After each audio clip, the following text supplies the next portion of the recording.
ನಮಸ್ಕಾರ. ಪ್ರಜಾರಾಜ್ಯ ಕನ್ನಡ ನ್ಯೂಸ್ಗೆ ಸ್ವಾಗತ.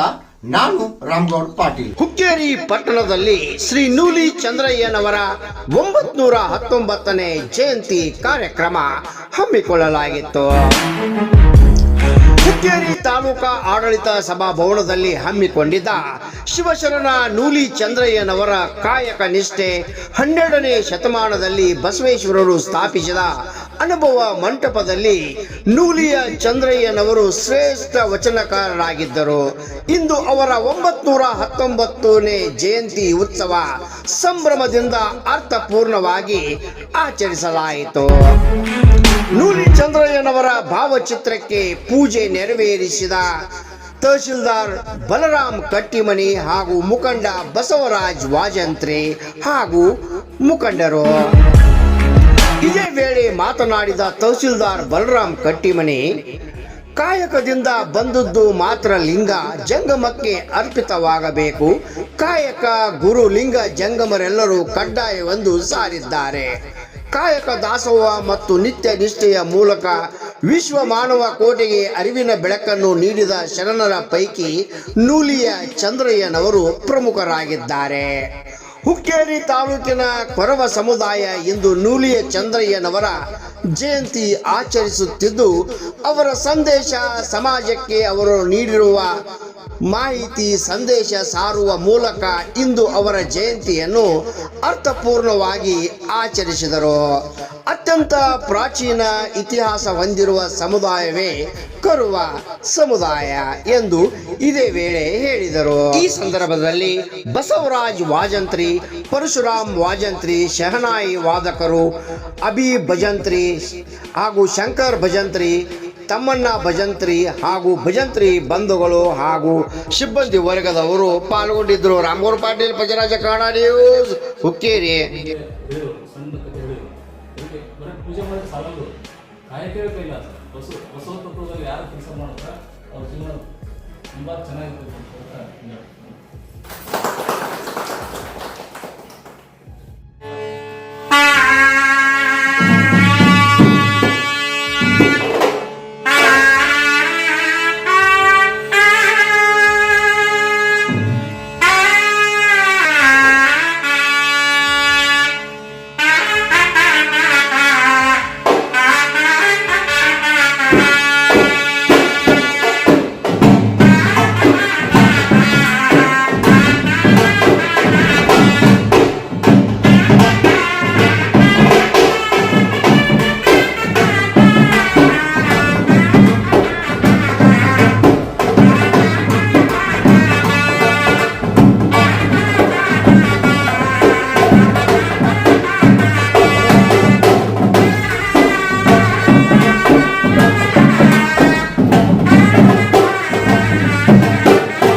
ದಿವಸ ಅವರು ದಾಸೋಹ ಮಾಡ್ತಾರೆ.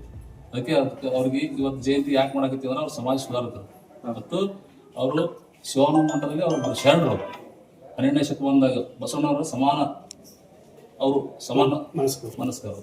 ಅದಕ್ಕೆ ಕಾಯಕವೇ ಕೈಲಾಸ. ನಾವು ಕಾಯಕ ಮಾಡ್ಲಿಕ್ಕಂದ್ರೆ ಏನು ಸಿಗಂಗಿಲ್ಲ, ಕಾಯಕ ಮಾಡಬೇಕು. ನಾವು ಬೇರೆ ಲಿಂಗ ಪೂಜೆ ಅಂದ್ರೆ ಏನಂತಾನೆ ತಿಳ್ಕೊಂಡಿಲ್ಲ ಯಾರು.